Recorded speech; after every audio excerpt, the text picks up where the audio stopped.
I'm Jack Payne, and this is the Road to Rocketry.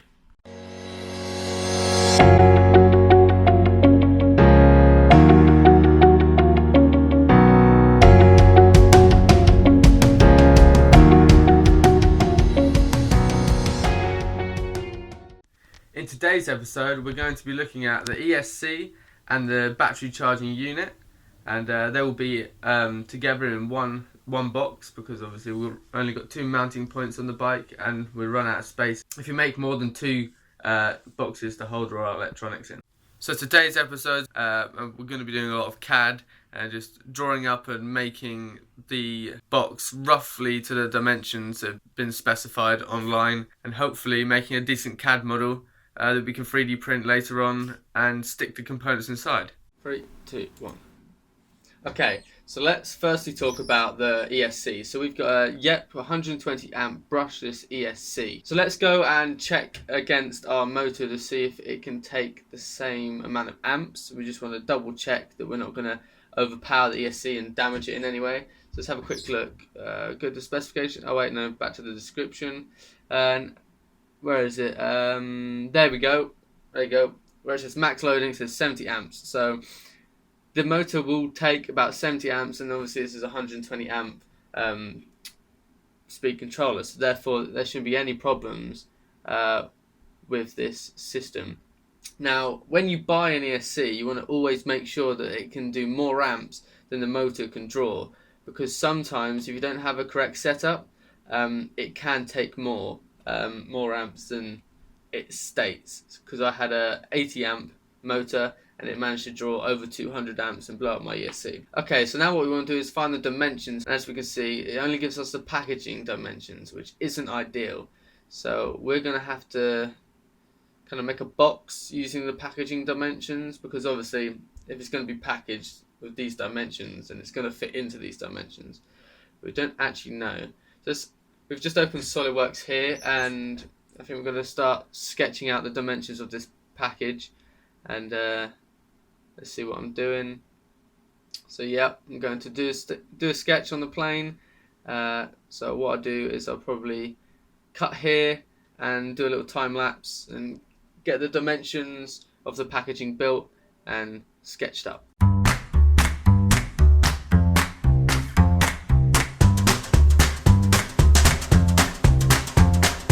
Okay, so as you can see, I have created a little box using the packaging dimensions of that were specified online, and at the moment it's just a rectangular box with a 4mm wall, which I've shelled out. So it's not very aesthetic, probably not very structurally strong. But what I'll do is I'll smooth it off and I'll add another time lapse in now to just make that look a little bit nicer.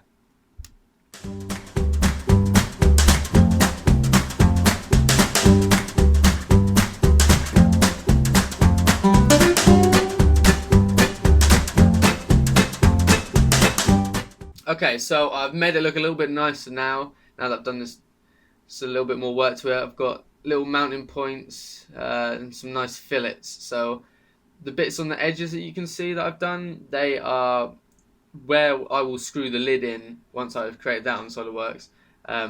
So we can keep it kind of watertight, water resistant, so no water can get into the speed controller or anything like that.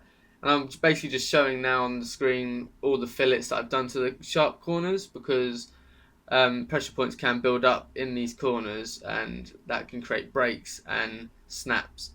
So what I'll do now is I'll add a couple holes in for the electronic wires, and we'll do another time lapse, and yeah, we'll see how it is after that.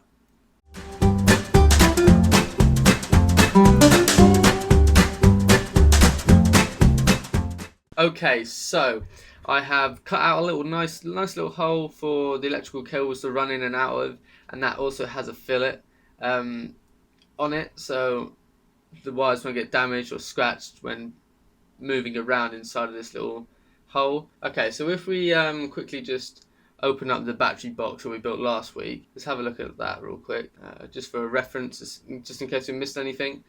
Let's wait for that to load. There we go. So instantly we've missed those little holes there, and we actually need to add them into the other box, because otherwise we're not going to be able to mount the box once it's printed to the bike. So if I quickly like copy and paste, I might be able to copy and paste over and like directly transfer the holes from one part to another part. So what I'll do now is I'll add a little time lapse in and I'll transfer these holes across.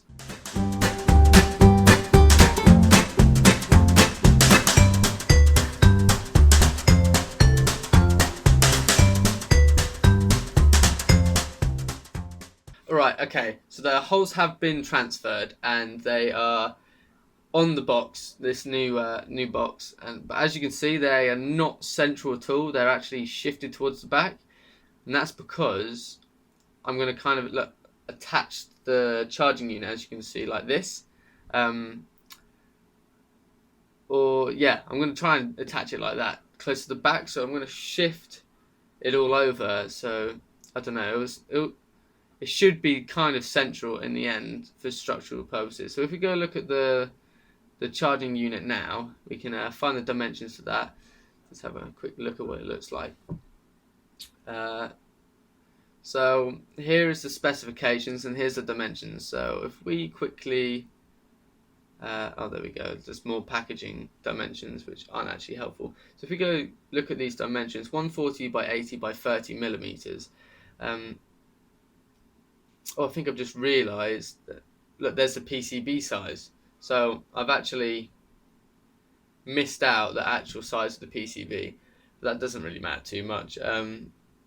So what I do is, in this time lapse, I will quickly map out the dimensions for the new box section and the PCB.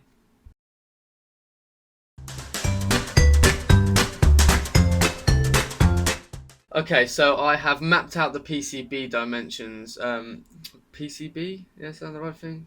Or whatever, the little chipboard. I've mapped it out onto the box that we have, and as you see, it fits kind of nice in there. There's not too much interference. There's just a couple of millimeters each side for extra space. I think there's a millimeter each side, and then there's enough space for cables in there for the charging. So let's quickly go back to the charging box and unit, the LiPo charger, and just have a little look. So we're going to need both ends to be sticking out and the top. So these are the dimensions, 140 by 80 by 30. So we need to create something that will hold it in and kind of reveal the top, reveal the two sides where we need to plug different things in, including mains power, and try and make our shelf. So I'll do a time lapse of that and I'll try and make something that looks a bit pretty. So let's go.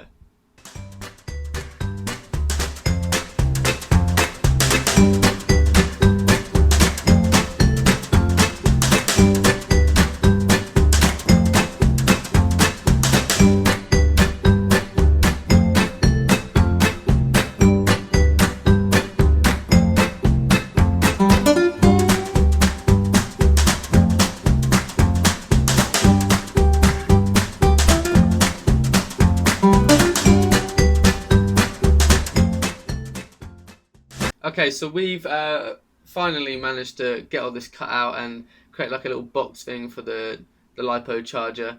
And what we're going to do is we're just going to have a look at the online pictures, because obviously we need this charging face so we can select what type of batteries they are, what cell count they are, how much voltage they need, and how much amps they can charge up to.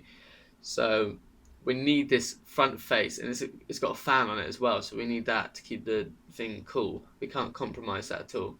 So I've got an open top kind of face to it, which I'm hoping is going to be good enough to keep that interface available and at my fingertips. But obviously I don't have the charging unit on me, so I can't actually physically have it in my hands, so I haven't been able to create in SolidWorks.